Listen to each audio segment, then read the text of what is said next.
In this lesson, we're going to finish our material. Alright, so let's go back to our painted wood material.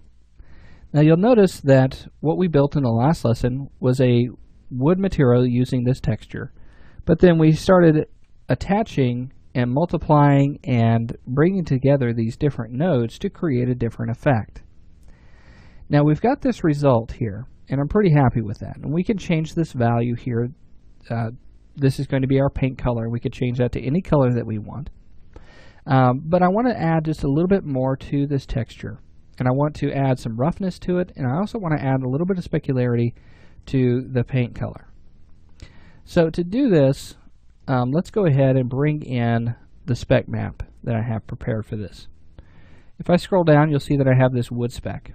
It's kind of a dark color, and we want our wood to be very dark. We don't want it to have a whole lot of shiny speck on it. We only want that on the paint. So what I'm going to do is I'm going to right click, and I'm going to actually, let's hold down T and then left click and bring in that texture there. And if I take this and I plug that into my specular, you'll notice that it looks pretty good, but even on the painted areas, it's still very dull.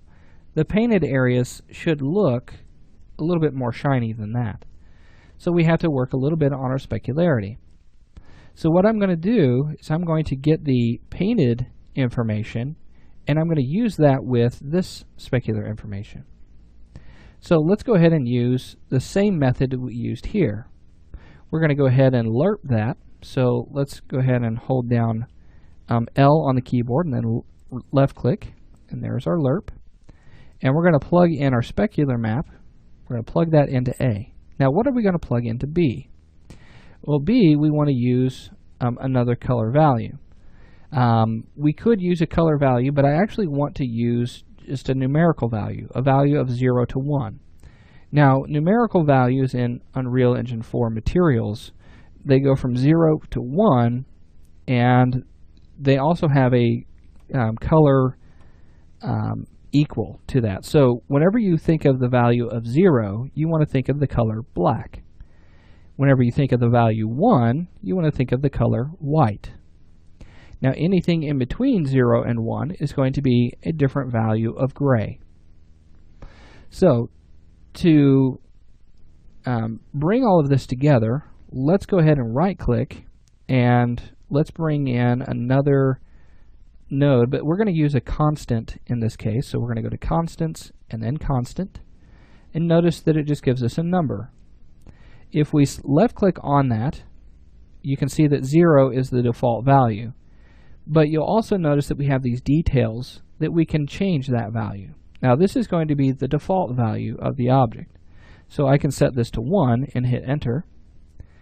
And then we'll plug that into B. Now what you'll notice here is that nothing is showing up on our material. The reason for that is we need to take the output of this and plug that into our specular.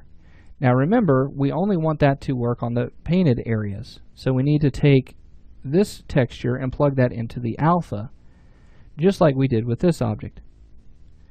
Now let's go ahead and plug this into specular. And there we go. Notice that you have the shininess on the paint, and then it's dull on the wood. Okay.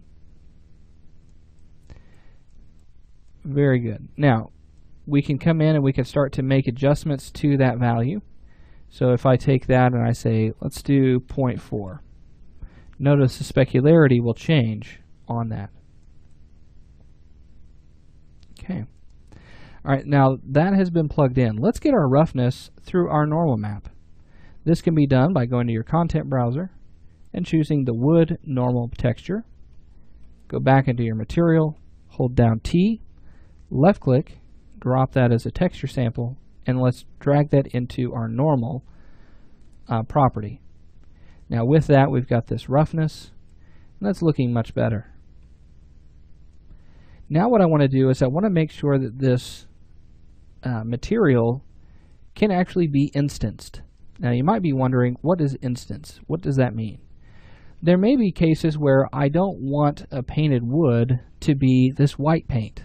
Let's say that we want it to be a green paint or blue or even red, okay, whatever color you like.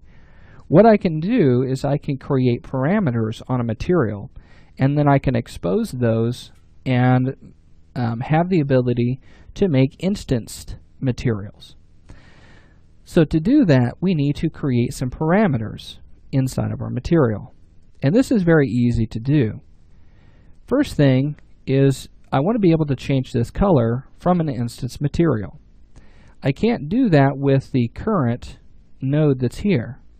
But what I can do is I can right click on it and I can convert it to a parameter. And basically a parameter allows me to access the information from the material editor or the instanced material editor. Go ahead and convert that over to a parameter and you'll see that it creates the parameter, but it also allows me to give it a name. So I'm going to call this paint color.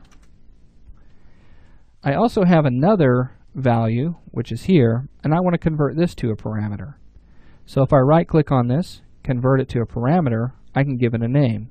I'm going to call this paint spec power. That will allow me to adjust the specularity of that paint. Now with those set, those are now parameters, but they don't take effect until we actually create instanced materials. So let's go ahead and apply this. That will compile the shader and the material, and then we can save that, and then we can now use that in our levels. So let's go ahead and go into our scene here, and if I grab my DT props folder, let's grab that crate mesh again. With that selected, go ahead and double click on it, and let's apply our material to this object, so that way it's the default material. Now before you can do that, you need to go back to your content browser, select the material you want to apply to this, and in this case we're looking for painted wood. With that selected, go to your crate mesh in this static mesh editor and simply hit assign asset from content browser. There we go. So there's that asset. Now what we can do is we can go ahead and save this, and then if I go into my content browser and go to props, you'll notice that my crate now has that new material on it. Let's go ahead and drag this into the scene so we can see that. And I'm just using the left mouse button to navigate through the viewport there. And with that, we want to be able to create an instanced material. So let's say that I want to create a material like this, but I want it to be a red color. To do this, we'll go to our materials. We'll select that painted wood material. Let me find that one more time. There it is. Then I'm going to right click on it and I'm going to create material instance. So it's going to create a copy of that, but it's now an instance. So what it's going to do is it's going to borrow information from the original, but we can make changes to this if needed. Now we can make changes to the parameters that we've already set. So if I double click on this new instance material, you'll notice that it brings up a material instance or a material editor, but it's not exactly the same. Notice that I don't have the ability to bring in any more nodes. I can only change the parameters that we've already set for it. So for example, you can see the vector parameter, we have painted color. If I check that, it will allow me to change that color, and I can change it to something like red, okay, like this. And then I can saturate it a little bit, maybe make it a little bit darker, so that way it looks kind of old. And then simply hit OK. Now once I'm finished with that, I'll just simply hit save, and then I can go back to my level here, and you can see that painted wood instance. Now I can drag and drop that right onto my box, and I still have that original material. This original material is what's considered the master material. All instances will refer to the master material and will get most of their information from that, aside from any of the parameters that we've set inside of that master material.